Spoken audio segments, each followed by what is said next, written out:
So, I need to tell you something. After the last few weeks, it's just been a lot. My phone's been blowing up, and the quiet in my own place feels heavy. My family, they think I'm in the wrong. My sister, Chloe, hasn't said a word to me in over a week. My mom still calls, and I can hear the tears. And my dad? Just those texts, the ones filled with quiet disapproval that just twist your stomach. But the truth is, I don't think I am wrong. And maybe, just maybe, you can help me understand if I'm losing my mind here. It's hard to look back at the beginning of all this without feeling a jolt. 3 years ago, I was navigating a completely different life, thinking I had it all figured out. I was 26, working as a junior accountant at a mid-size firm in Denver, making decent money, but nothing spectacular. I just moved into my first real apartment, the kind without roommates or, thankfully, cockroaches, and I finally felt like I was getting my life together. Then, one Tuesday morning, it hit. The worst pain I've ever known, like a freight train slamming into my gut. I went from brushing my teeth to collapsing on the bathroom floor, unable to even stand. My neighbor heard me crying through the wall and called an ambulance. The ER doctor took one look and rushed me into emergency surgery. My appendix had ruptured. They told me later that if I'd waited even a few more hours, I could have died from sepsis. I woke up from surgery with a $22,000 bill. My insurance, the cheapest plan from work, was effectively useless for anything serious. My deductible was astronomical, and my savings were almost non-existent. I was terrified. I had maybe $4,000 to my name, and the hospital wanted immediate payment arrangements. So, I called my parents. They lived in a nice suburb about 40 minutes outside Denver, in the same house where I grew up. My dad was a regional sales manager for a pharmaceutical company. My mom had been a real estate agent for 20 years. They weren't wealthy, but they were comfortable. They took 2 vacations a year, drove nice cars, and had just renovated their kitchen the summer before. When I told them about the surgery and the bill, I expected concern. Maybe not immediate financial help, but at least some empathy. Instead, I got a lecture. My dad went on and on about personal responsibility and how I should have chosen better insurance. My mom chimed in about their own expenses, how they couldn't just hand out money whenever someone asked. Apparently, Chloe, then 23 and living at home rent-free, needed their support more than I did. Chloe had graduated college the year before with a communications degree, working part-time at a boutique, still in her childhood bedroom. Mom and Dad covered her car insurance, her phone, student loans, even gave her spending money. But helping me avoid financial ruin after life-saving surgery? That, apparently, was too much. I'll never forget what my dad said during that call. His voice was cold, businesslike, the same tone he used when rejecting a sales pitch. He told me I'd made choices in my life, and those choices had consequences. If I'd stayed home longer, like Chloe, if I'd been more careful with money, if I'd prioritized better insurance, I wouldn't be in this situation. He actually said my emergency surgery was a learning opportunity about financial planning. My mom was quieter, but no less devastating. She kept sighing, making those little disappointed sounds I knew so well from childhood. Finally, she said they just couldn't help right now. They were already committed to helping Chloe with something important, and their budget was stretched thin. When I asked what could be more important than keeping their daughter out of crushing debt from life-saving surgery, she got defensive and hung up. I ended up taking out a personal loan with a horrific interest rate. The payments ate up nearly a third of my take-home pay for the next 2 years. I stopped going out with friends. I meal prepped cheap, depressing food every Sunday. I canceled the gym membership I loved and ran in the park instead, even through Denver winters. Every single day, I was reminded that my parents had chosen my sister over me when I desperately needed help. But I survived. I paid off that loan 6 months ago, ahead of schedule. I got promoted twice at work and now make almost double what I did back then. I moved to a better apartment in Capitol Hill and started saving aggressively. I have almost $60,000 in my savings account now, and it feels like armor against whatever life might throw at me next. Then, 3 weeks ago, Chloe announced her engagement to Ethan, her boyfriend of 2 years. He's a nice enough guy, works in finance, makes good money. The proposal was elaborate and romantic, exactly what Chloe had always dreamed about. Everyone was thrilled. Within days, Mom was sending me Pinterest boards and talking about dress shopping. Wedding planning started immediately. Chloe wanted a destination wedding at a resort in the Dominican Republic. When Dad mentioned maybe doing something simpler, Chloe actually cried.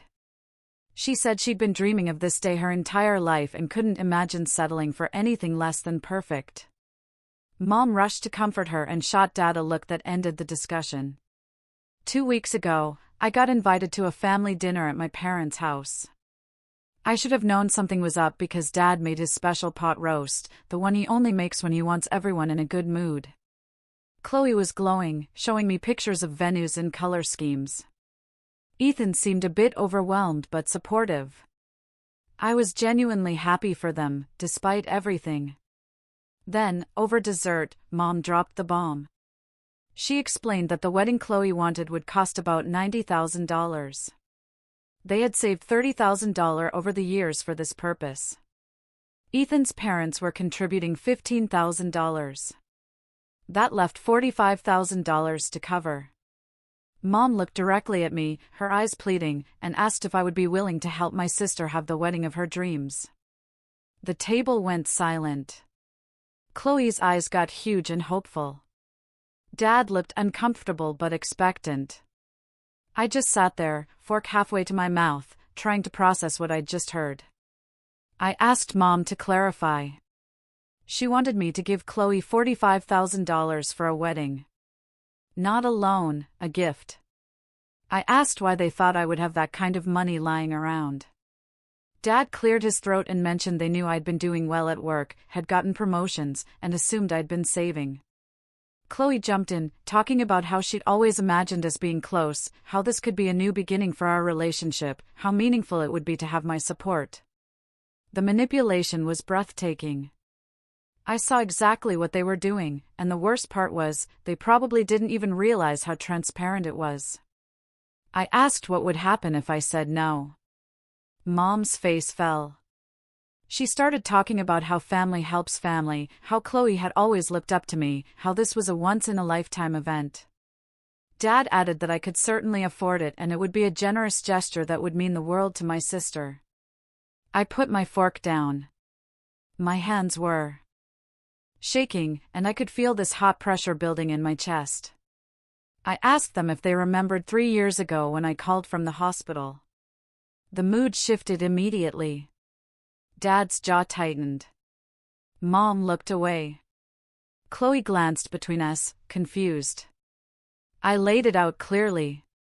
3 years ago, I needed $22,000 for emergency surgery that saved my life. I begged them for help, any help, and they refused. They told me I needed to learn financial responsibility. They said their money was already committed elsewhere. They let me take out a predatory loan that destroyed my finances for years.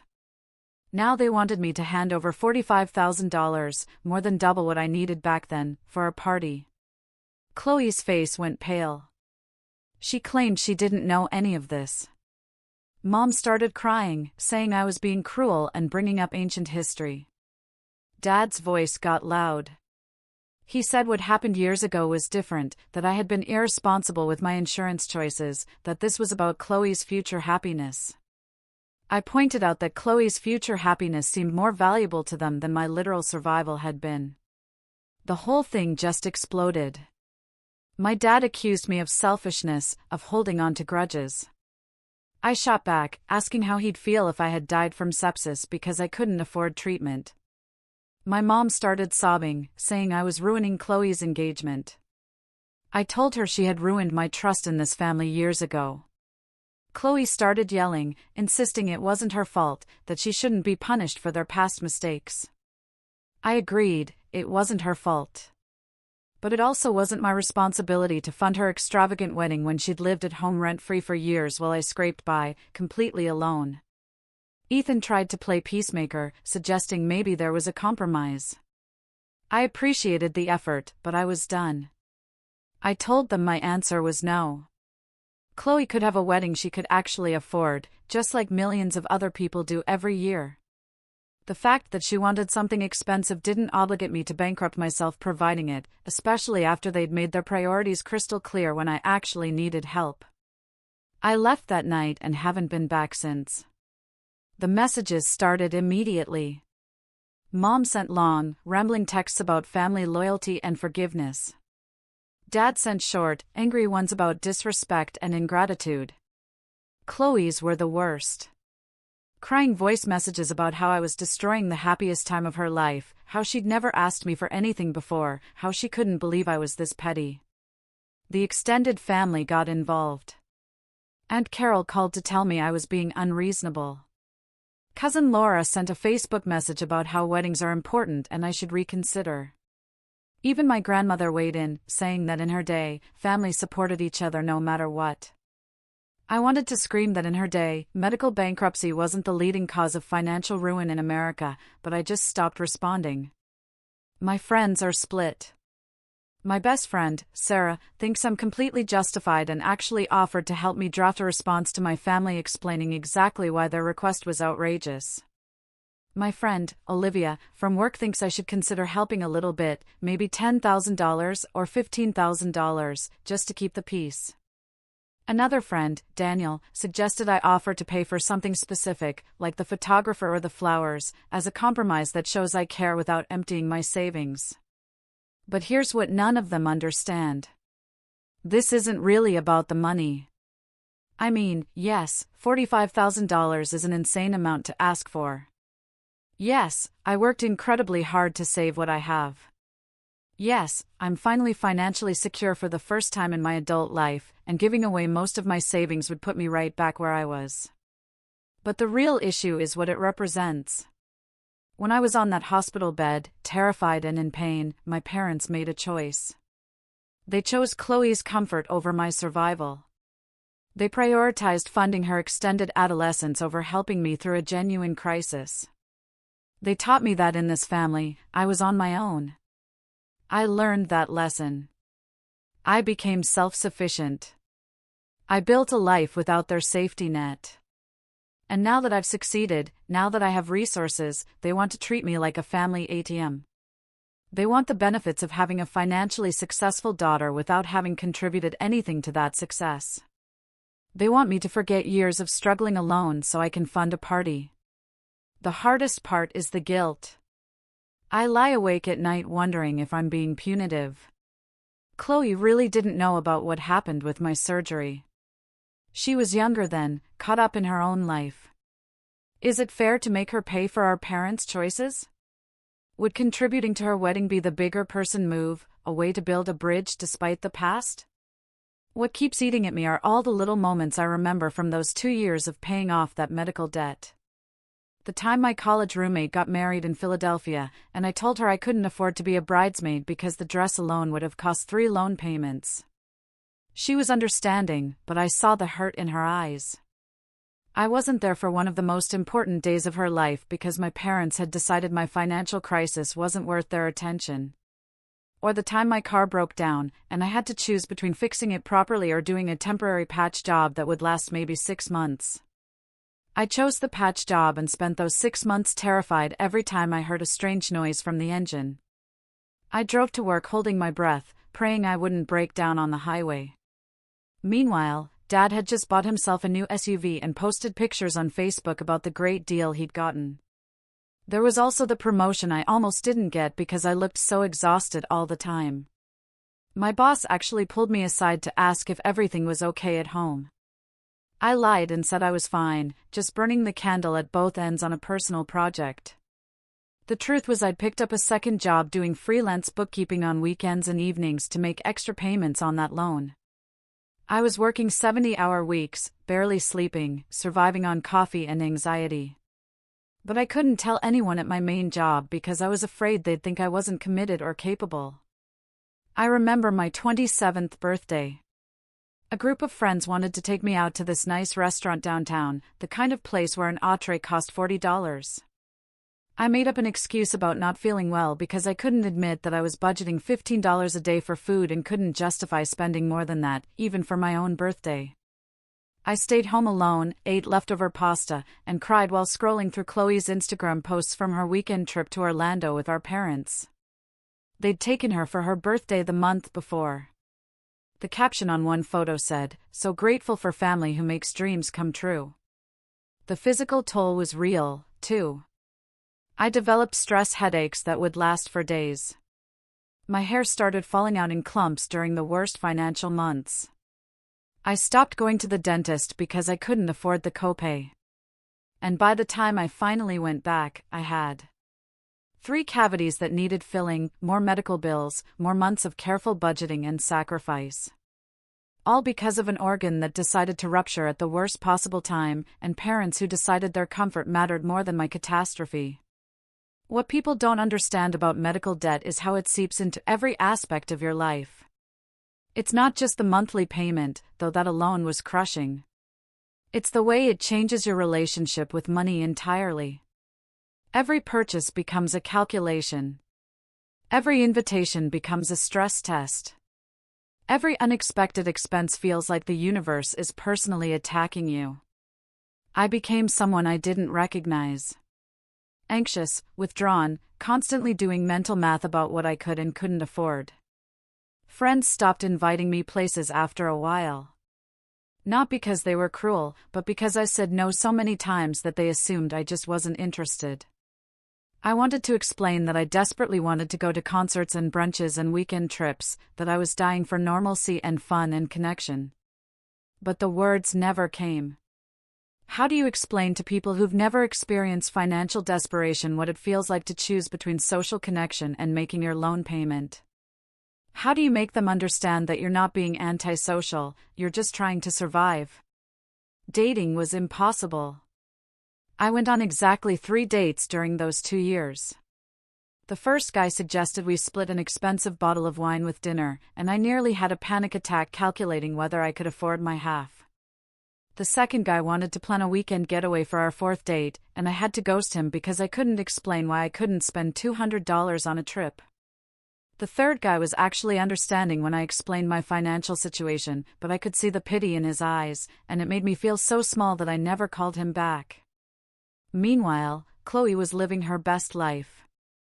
I don't think she meant to rub it in, but social media made it impossible to ignore the contrast.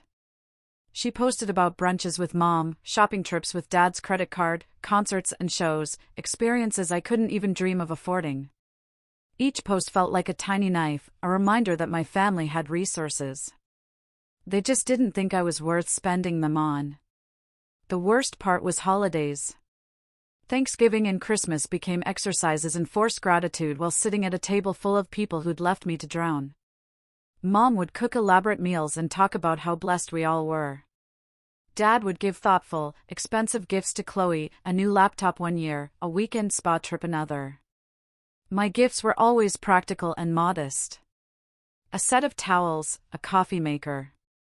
Not that I expected expensive presents, but the disparity was glaring. It was like they couldn't even see how their actions contradicted their words about family and togetherness.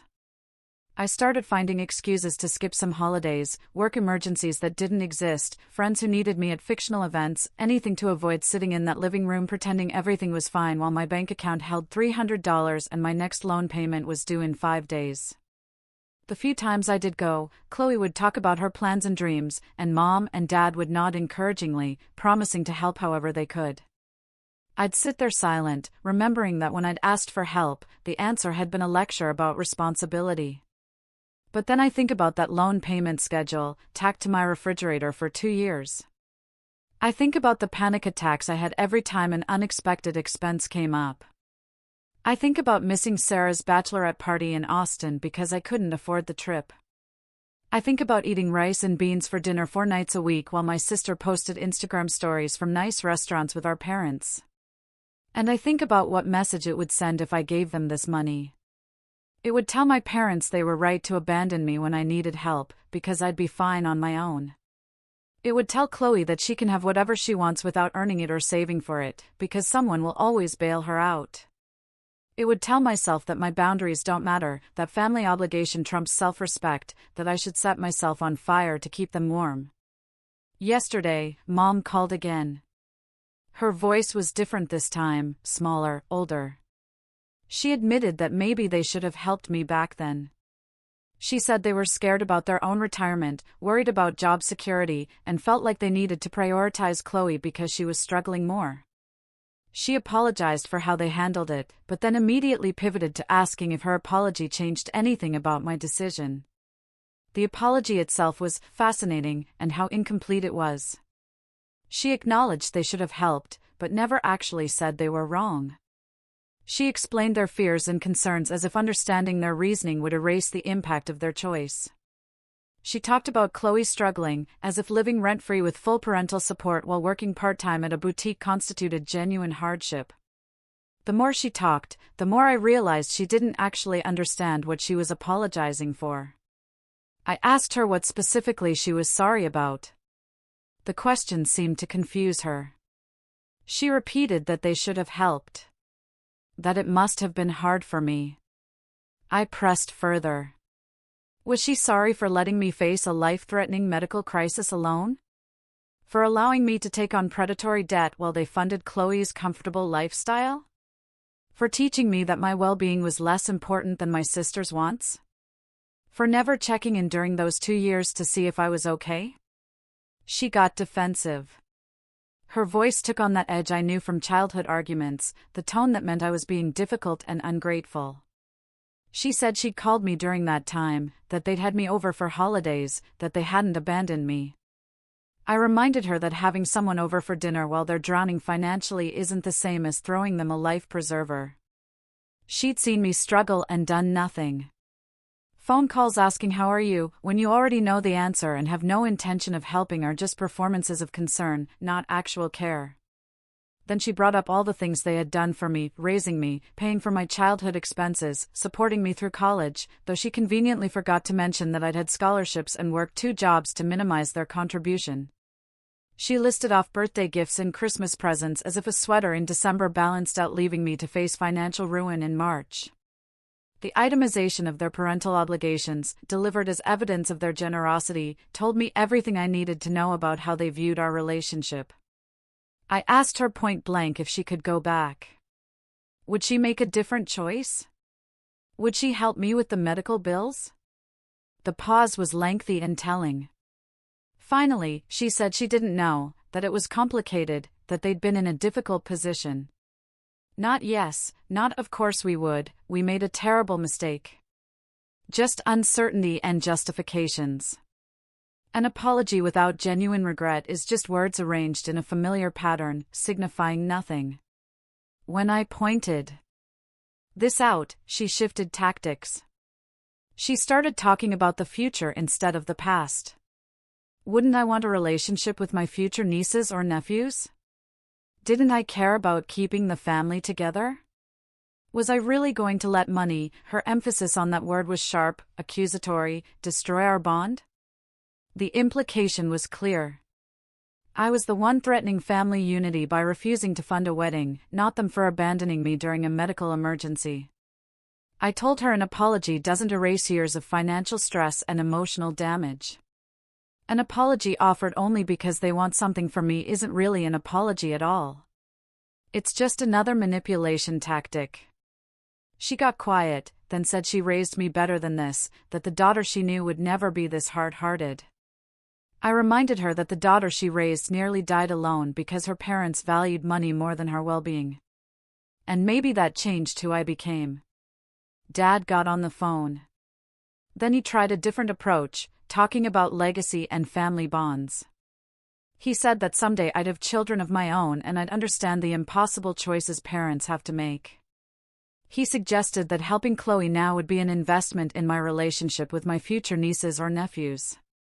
When I pointed out that he was essentially threatening to turn my sister and her future children against me if I didn't comply, he got angry again and hung up. Chloe texted me this morning. She's downsizing the wedding plans. They're looking at local venues instead of the Dominican Republic, cutting the guest list, choosing simpler everything.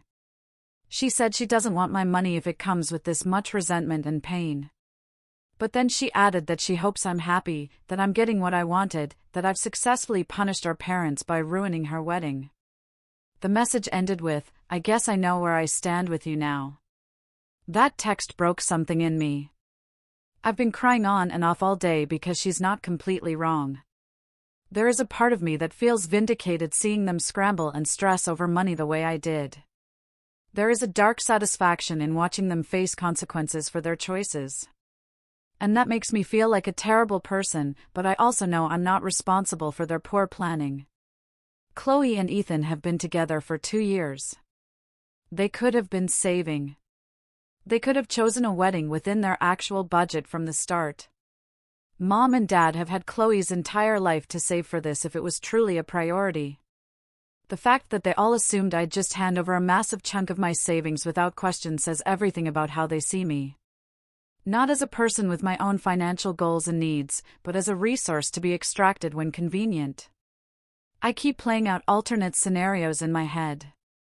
What if I had said yes at that dinner? I'd be $45,000 poorer. Chloe would get her dream wedding, and my parents would feel validated that their family works the way they think it should. But I'd be seething with resentment every time I saw wedding photos. I'd be rebuilding my savings from scratch. And the fundamental dynamic wouldn't change. I'd still be the responsible one who sacrifices while Chloe gets everything she wants handed to her. Or what if I'd offered a smaller amount, like Daniel suggested? $10,000 for the photographer? Maybe it would be a gesture of goodwill without destroying my finances, but wouldn't that just be splitting the difference on a fundamentally unfair situation? Wouldn't I still be rewarding the same entitled behavior, just on a smaller scale? My therapist, Dr. Hayes, says I need to focus on my own boundaries and let go of trying to control how others react to them. She points out that I'm not obligated to set myself on fire to keep others warm, that healthy families don't operate on a system where one person is expected to sacrifice endlessly while others take. She reminds me that my parents made their choice years ago, and I'm simply honoring the terms of the relationship they established. But therapy logic doesn't make the phone calls stop. It doesn't make my sister's hurt any less real or my mother's tears any less gut-wrenching. It doesn't change the fact that I might not be invited to the wedding at all now. The holidays are going to be nightmares. That I might lose my family over this. Except I keep coming back to one thought. Did I ever really have them? A family that only values you when you're useful, that remembers you exist when they need something, that abandons you in crisis but expects loyalty and comfort? Is that really a family worth preserving at any cost? I think about the future I'm building for myself. I want to buy a house in the next few years. I want to start my own consulting firm eventually. I want the security of knowing that if another emergency happens, I won't be destroyed by it.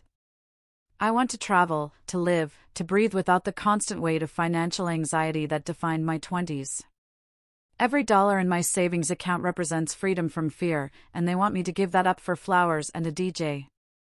My coworker Karen shared her own wedding story with me yesterday. She and her husband got married at a courthouse with 10 people present, then had a backyard barbecue reception that cost maybe $2,000 total. She showed me pictures, and the joy on their faces was radiant. They've been married 15 years now, and she said the wedding itself mattered so little compared to the marriage that followed. She looked me dead in the eye and said that anyone who needs $90,000 to prove their love is missing the entire point. That resonated with me because at its core, isn't that what this is about? Chloe has confused the wedding with the marriage. My parents have confused enabling with supporting. They've all convinced themselves that this one day is worth any price, any sacrifice, any relationship damage because society has told them that weddings are supposed to be magical and perfect and worth going into debt over. But I learned a different lesson when I was lying in that hospital bed. I learned that survival matters more than spectacle. I learned that your family will show you who they are when you're most vulnerable. I learned that the only person you can truly count on is yourself. And I learned that building your own security is more valuable than funding someone else's fantasy. So, no, I'm not giving Chloe $45,000. I'm not giving her $20,000 or $10,000 or even $5,000. I'm not financing a wedding for a sister who lived in luxury while I ate ramen for dinner. I'm not rewarding parents who abandoned me and then expected gratitude for a belated, self-serving apology. I'm not teaching everyone in my life that I can be guilted into ignoring my own needs and boundaries. What I am doing is offering to attend the wedding they can actually afford, if I'm still invited. I'm offering to be a sister to Chloe if she can meet me as an equal instead of an ATM. I'm offering my parents the same level of financial support they offered me when I needed it most, which is to say, exactly nothing, with a side of judgment about their choices. Maybe that makes me vindictive. Maybe it makes me petty. Maybe years from now I'll regret this decision and wish I'd been more generous. But right now, sitting in my apartment that I pay for with money I earned while recovering from a surgery I went into debt to afford, I feel something I haven't felt in years when it comes to my family. I feel free. I feel clear. I feel like I finally understand what I'm worth. And it's more than being someone's emergency fund while being left to fend for myself in actual emergencies. The phone is ringing again. It's Mom. I'm not going to answer. Whatever she has to say, whatever new angle she's thought of, whatever emotional manipulation she's prepared, I'm done. My boundaries are set. My decision is made. And for the first time in 3 years, I'm choosing myself the way they chose Chloe when it mattered most. Chloe will have a wedding. Maybe it won't be in the Dominican Republic. Maybe there won't be a live band or imported flowers or a designer dress, but she'll have Ethan. And if that's not enough to make the day special, then no amount of money would have fixed what's actually wrong. And I'll have my savings, my security, and my self-respect. I'll have the knowledge that I survived without them once and can do it again. I'll have a life built on my own terms, funded by my own work, answerable to my own conscience instead of their expectations. Is that selfish? Maybe. But I've learned that sometimes the most radical act of self-care is refusing to participate in your own exploitation, even when the people demanding it share your DNA. So, to my parents, who are probably reading this somehow because Mom has never met a piece of family drama she couldn't sniff out online, I hope Chloe has a beautiful wedding. I hope she and Ethan are happy together. I hope you enjoy the day and feel proud of what you've provided for her. Just don't expect me to fund it, to apologize for protecting myself, or to forget that when I needed you most, you weren't there. And to Chloe, I really do wish you well. You didn't choose how our parents treated us differently. And I don't hold that against you. But you're an adult now, about to start your own family. This is your chance to do things differently, to build a marriage based on what you can create together rather than what others will give you. I hope you take it. As for me, I'm going to keep building my life, one careful decision at a time. I'm going to protect what I've worked for. I'm going to remember that the people who show up in crisis are your real family, and the ones who only show up for celebrations are just guests at the party. And when I look at my bank balance and feel that sense of security, that knowledge that I could handle an emergency without being destroyed by it, I'm going to remember that I built this myself. Nobody gave it to me. Nobody helped me. I earned every dollar through years of sacrifice that my family will never fully understand because they never had to make those choices. That's worth more than any wedding. That's worth more than their approval.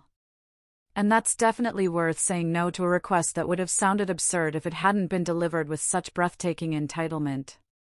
So no, Mom and Dad. No, Chloe. My answer is no. It was no, and it will remain no. Find another way to fund your dream day, just like I had to find another way to fund my survival. I'm done being the family backup plan. I'm done being taken for granted. And I'm finally truly done apologizing for choosing myself when nobody else would choose me. Let the chaos rage. I'll be over here, financially secure and emotionally free, waiting for the day they finally understand the lesson they taught me, that in this family, you're on your own until they need something from you. Well, I learned that lesson. And this time, the test is theirs. Does it make me a bad person to feel this way?